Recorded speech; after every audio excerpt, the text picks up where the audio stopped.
Welcome to Lost Culture, your one-stop destination for everything pop culture.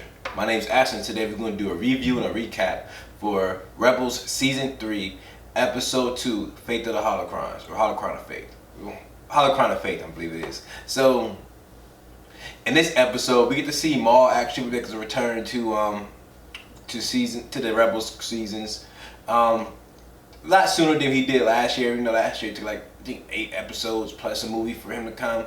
This season we got him on the 2nd episode, and also we get to see Bandu. Bandu's back. It's actually a really great episode. I liked it.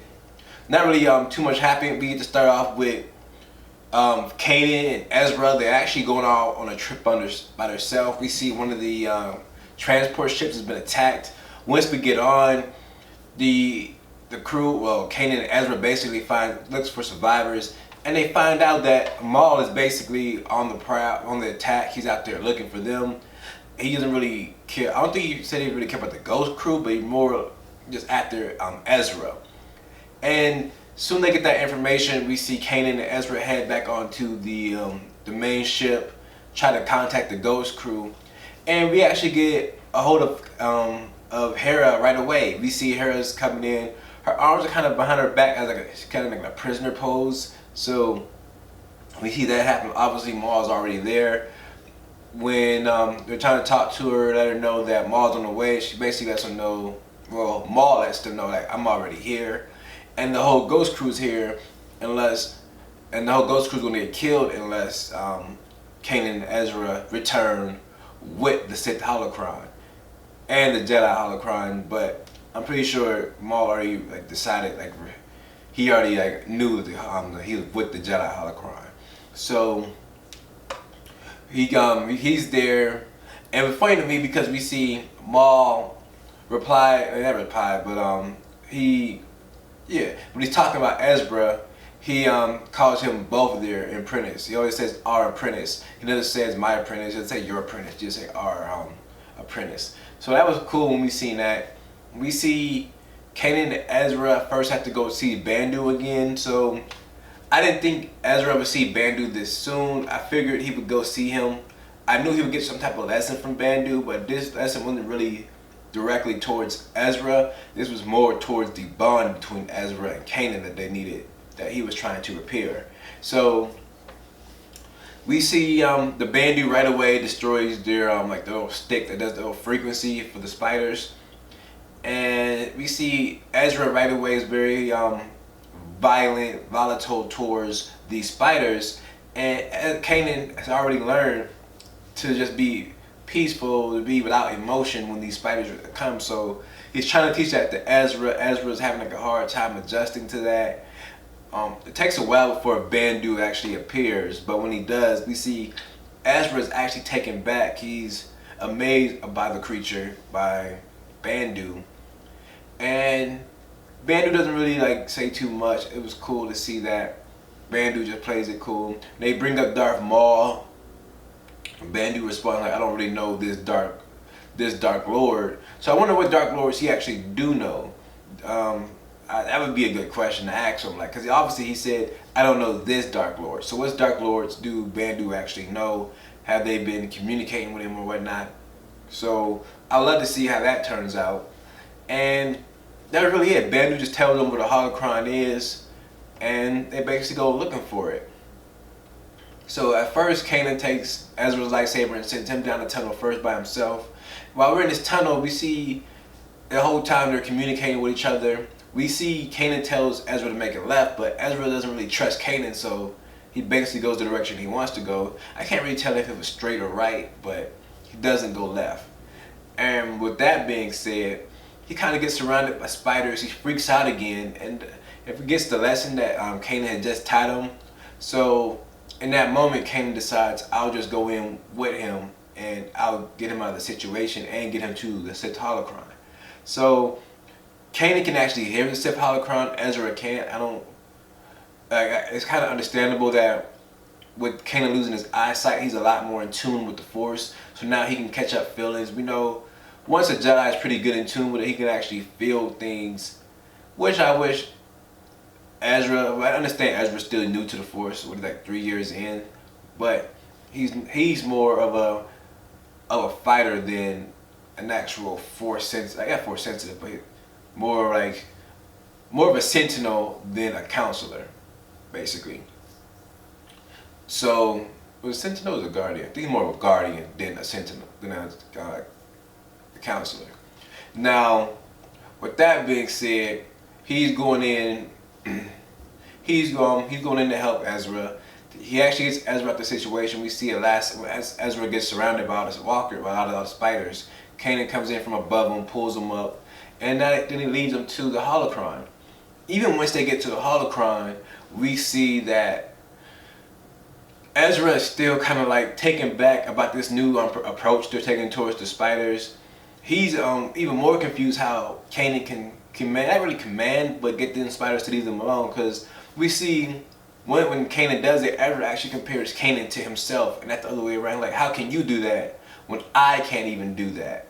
So we see, obviously, Ezra finds himself much stronger of a Jedi than Kanan is. Like, could we see he actually compared Kanan's power to his own instead of the opposite way. Now, that going on, we see they grabbed the Holocron. We see they both need to focus at the same time to actually get it out. I really understand why that was. Why they needed to focus. Are they not strong enough to actually carry things yet?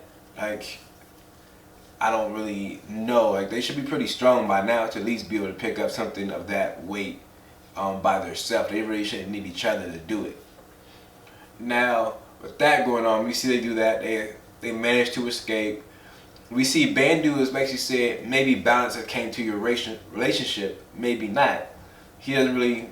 He can see that it's close. It's more balanced than it was before they went in, but it's not. Maybe it's not as balanced as it should be. And with that being said, Kanan and Ezra actually starts to make their return back to the Ghost Crew, and we see that once he's on this return, we see that Kanan actually tests Ezra. Like, he gives him Sith Holocron, tells him, like, if you want to use it, go ahead and use it if you think that'll help us against Darth Maul. And we see Ezra actually turns around. So this is very, like, we get to see this trust is actually building between Kanan and Ezra again, because Ezra actually turns him down, like, no, I'm fine, I'll go off whatever plan you come up with. And he's just like, look, we're just going to play it by ear, we'll go by how it goes, because there's no sense of going in with a plan where we don't really know what to expect of Maul. We don't know. So Ezra takes it as he's taking the issue pretty lightly, but that's what Kanan lets her know, like, I'm not really taking it lightly, it's just the fact that Maul only moves off our fear. So if we don't have any fear, it's the same thing with the spiders. They all only move off of their fear. So if you have fear, they should be fine. They can find a way through the situation. With that being said, when they officially get there, we see Maul is already taunting Kanan. He is already Master Jedi. Follow my voice. Obviously, he knows Kanan can't see, so he's follow my voice. We see he sends Ezra off with the droids to the command station. And this is a pretty big station. I'm pretty sure we've seen it before. I can't exactly remember where we've seen this location before, but we've seen it before. And so we see when he's walking through the station, he takes Kanan basically to a dead end and basically sends Kanan out through like a duct. And once he does that, Kanan lands. Kanan, like, is pretty quick. He's keeping it real smooth. This isn't the first time we've seen something like this. We've seen Starkiller go through a similar situation, but obviously Kanan does handle his a lot differently. Kanan is thrown out into outer space. He catches himself on Darth Maul's ships, kind of force pushes himself back into the the cargo bay. And once he's in there, he's basically on the same cargo bay that the Ghost landing platform that the Ghost is at. So he sneaks into the Ghost. At the same time, we've seen Maul have actually given the command to kill the Ghost crew. Ezra doesn't know. Ezra's still playing safe with him. We see Ezra is actually opening the Holocrons with Maul. Maul obviously can't open the Jedi one, so we see that these Holocrons, one is Maul opens up the Sith, and Ezra opens up the Jedi one. And we flash back to the Ghost Crew. We see Kanan's finally inside the actual Ghost ship. We see the droids are getting ready to assassinate the Ghost Crew. And at last second, we see Kanan jumps down with one full swipe, takes out all the droids, and unlocks the Ghost Crew.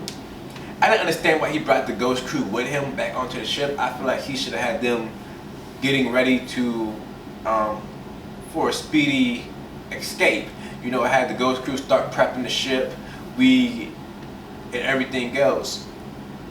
But he actually decides to take the Ghost Crew with him. He's going in to find Ezra, and when he gets there, we see the Holocrons are already merging. Maul can't really see what he's looking for, but we do know Maul isn't looking for a way to delete this, to defeat the Sith. He says he's looking for a hope. And the first thing that came to my mind was A New Hope. I didn't really understand the references at first, but I understood them once. I thought about it a little bit more. I tried to think about it a lot more, and we figured it out. So we see Ezra's kind of like announcing what he sees. He said he's seen twin sons, and when I initially thought about it, when I initially heard that, I kind of thought of Ben Solo, but Ben didn't have a twin brother. He had a twin sister. So I'm like, oh, maybe it's an episode 7 reference, but it wasn't. It was more a reference to Luke, in my opinion. It was a reference to Luke. But what still confused me is, Ezra said he's seen a location of multiple planets, multiple areas. We know Luke is on the planet of Tatooine, the twin suns. So that's where Luke is. Obviously, that's where Obi-Wan is, because we hear Maul yelling, "He's alive! He's alive!" So I'm guessing that's Obi-Wan he's talking about. So I gotta give like Obi-Wan. Basically, are we gonna see Obi-Wan? Are we gonna see Obi-Wan? Are we gonna see Luke this season? Don't really know, because this is pretty close to the. This is pretty close to the Rogue One movie. So the Rogue One ends 15 minutes before Episode 4, New Hope. So we don't really know. We don't really know. It makes sense. We already seen Leia. I don't know if we're gonna get. Maybe we'll just get a small adventure with Luke, something like simple, nothing too serious. No lightsabers or anything gonna be involved. But we know Maul knows where Obi-Wan is now. We know. I'm assuming maybe these other planets were locations of other Jedi, because he says he survived. So maybe these locations are other Jedi. Now, one thing I didn't mention was with Sabine. Sabine kind of like, when they were talking about everything, we noticed that when Sabine brought up that Maul, she actually knows Maul. Maul was actually controlling her family for a while, not her family, but her race for a while. The whole Mandalorian race was actually under Maul's control for a while. And she knows that story, so I'm surprised that she never mentioned that Maul kind of was their leader. We had to wait for Maul to actually mention that, for that to actually come up in the storyline. I wish that maybe she could have said that last season or something. Even though most of us who actually watched the Clone Wars already knew that, I'm just glad they brought in that canon, and we see her ties with Maul is going to be in. We see Maul survive this episode, so obviously he's going to be in more of the season. I'm actually kind of thinking Maul might even join the Ghost Crew. I understand it's going to be crazy for that to happen, but I'm kind of predicting he's going to actually join the Ghost Crew for a while before whatever. Like, if he does die this season, like, I'm assuming he's going to be in the Ghost Crew for a while. Now, that's really all we have for this episode. Like, there's not really too much. We seen Kanan can actually see through the Force for a second when the two Holocrons were together. It actually looked very reminiscent to, I think I mentioned it last time, to Knights of the Old Republic game, when you can see through the Force and you can see individuals. It wasn't as the same because like I remember back when those games, most characters actually glue red or blue or gray, like red, gray, or blue, depending on their alignment of the Force. This one we seen everybody kind of glue a pinkish color, and then we seen the blue going through everyone. So it wasn't really it wasn't really like depicted on how your connection to the Force was. It was just that's how Kanan seen it. He already only seen the Force users. I didn't see him see anybody else, and we seen everybody else. We're just at awe that Kanan could see again, and that's really all we had this episode. It was a great episode. I love to see Kanan helping out Ezra, them trying to like mend their relationship. I was glad to see that we actually got information of Kanan, like about Sabine and Maul's back, their past together, and that's really all. I didn't have any negatives. I don't think about this episode. I was glad to see Bandu again. I'm just glad we're tying in the new characters and more. That was really it. Like, thank you guys for tuning in. I would love to see you guys next weekend, same time. So, like, comment, subscribe. If you think I missed anything, you can bring that up. If you think you had a different opinion about things, we can also bring that up too. So as always, you can follow us on Instagram at lost_culture. Follow us on Twitter at lost_code TV. Or you can follow me on Instagram at Saint_Aston. And as always, stay lost. Down lower, we see her armor has changed. It's from one of my favorite characters. I'm gonna show you the box. The box